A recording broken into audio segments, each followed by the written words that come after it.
Santa Laura. Wei, How are you, sir? I'm good. How are you? Yeah. Fantastic. I just discovered that you have a boat called Apollonia. I have a ship that's called Apollonia. Yes, I do.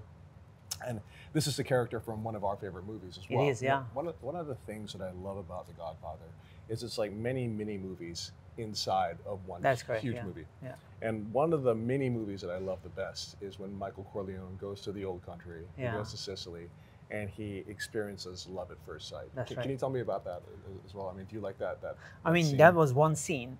I mean, if you look at our age group, right? Me and you are about the same age. Yeah, I mean, yeah, I'm a little older. yeah, right. a bit, yeah.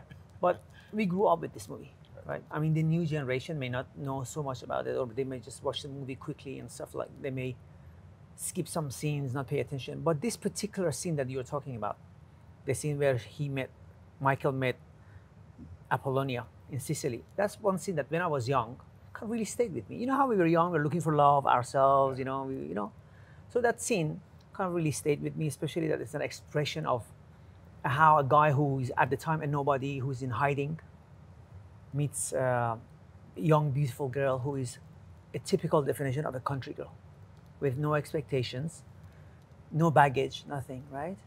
Like a plain sheet of paper, right? So that match for me was very kind of memorable, kind of stayed in my mind as very pure as what love should be. Yeah, I love it because it's almost like an idealized, depiction of love, right? That's right. And the scene that I was so impressed with, when I was watching this movie as a kid, was when he goes down, he sits at this sort of like cafe, and this older gentleman comes out, and it turns out that this guy is the Apollonia's father. father, Yeah, right? that's right. And at first he's offended, right? Yeah. Because he's like, he's suspicious of his interest in his daughter. And he says, tell the guy to come back. And then he says, my name is Michael Corleone. There's a lot of people who would pay a lot of money for that information. Yeah. But then Apollonia would lose a father instead of Gaining a husband. I thought that was so badass. Awesome, yeah. right? It was very badass. It was both romantic and very gangster at the Yes. same time. And the idea of being so decisive as well, Yeah. And I also think, what's amazing about The Godfather is it's actually kind of teaching you fundamental life lessons. Yes. Right? Yeah. And one of the lessons you get from that, is that the right person you're with can either make your life so much better. Yeah, make or break you, for sure. Or challenge your life Absolutely, so much. Right? yeah. So for me, I mean, that was one of the most memorable scenes from the movie. And it's in Sicily as well, Yes. the old country. Yes. So I think it gave the movie a whole different meaning. So when you heard that there was an event that our friends Jacob and Right. Benjamin are having in Sicily, right, where we're going to have lunch outside of the church where Michael Corleone married Apollonia, what did you think? I was really, I thought it was going to be an amazing event.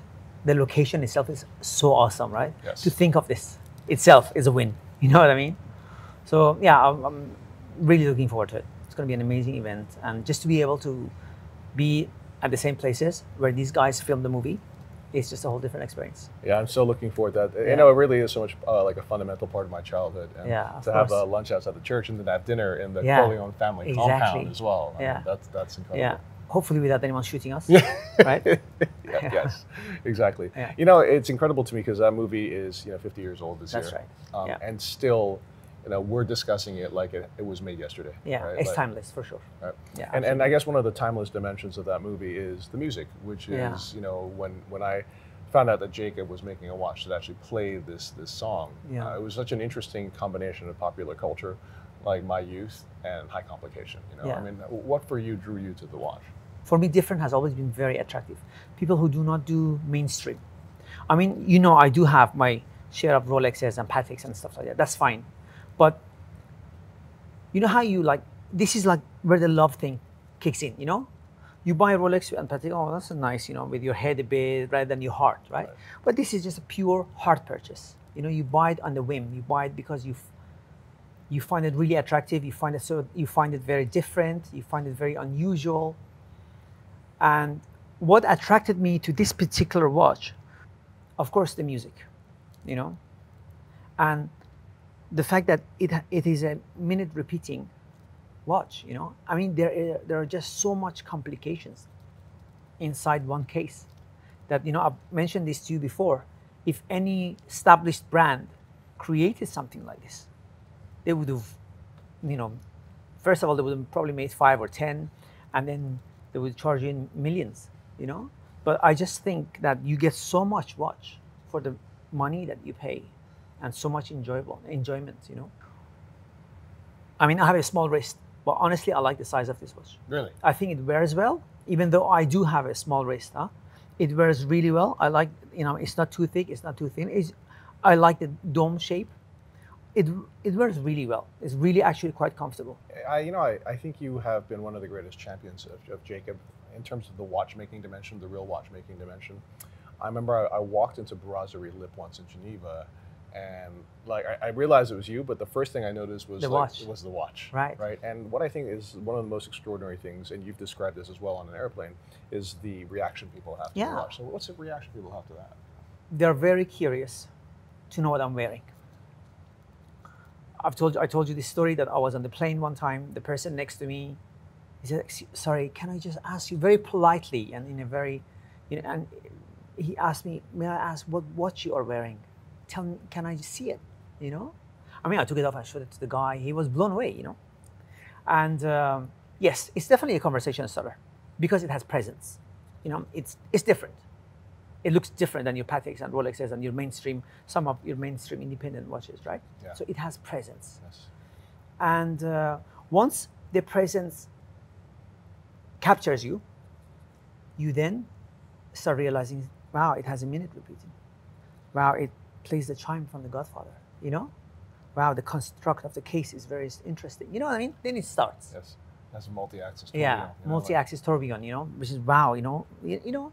So I think it's a really interesting watch that it kind of sells itself to the person who's looking at it because there's so much going on, you know, if you know a little bit about watches, and definitely one of my favorite pieces in Jacob collection. I think that's the wonderful thing about Jacob watches is like if you know a little bit about watches and you start looking into it, you just you get sucked into the world. Yeah, right? that's like, right. And that's incredible with the musical double music boxes and then the minute repeater, then the multi-axis tourbillon.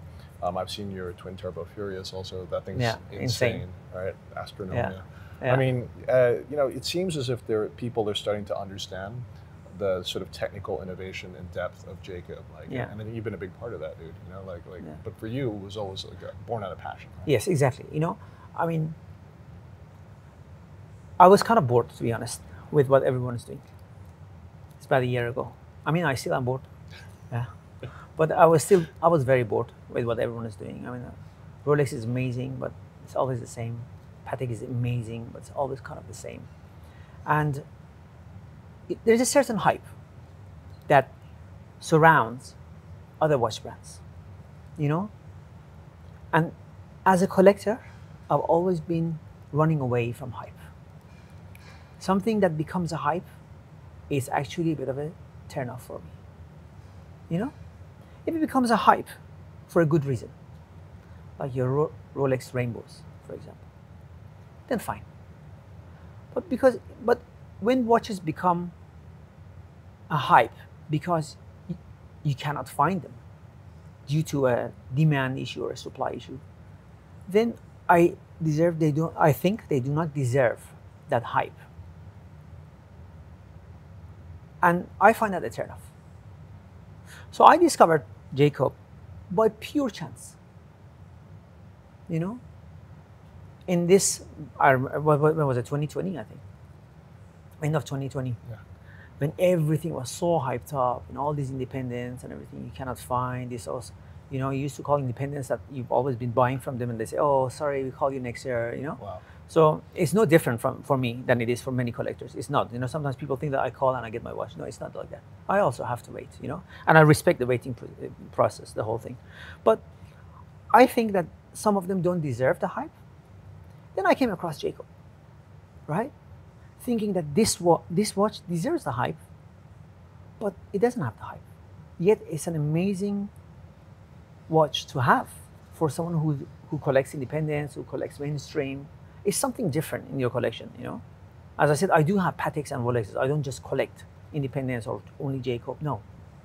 Absolutely. Well, you know, listen, that's why I consider you to be really one of the most important collectors in the world. I think that you kind of remind people also that collecting has to be born out of passion. It has to be. You have to study, but then you have to have confidence in your own choices. It has to be, absolutely. We have to approach watch collecting the same way that Michael Corleone approached Apollonia. Yes. Right? With a purity and like a first love. Exactly.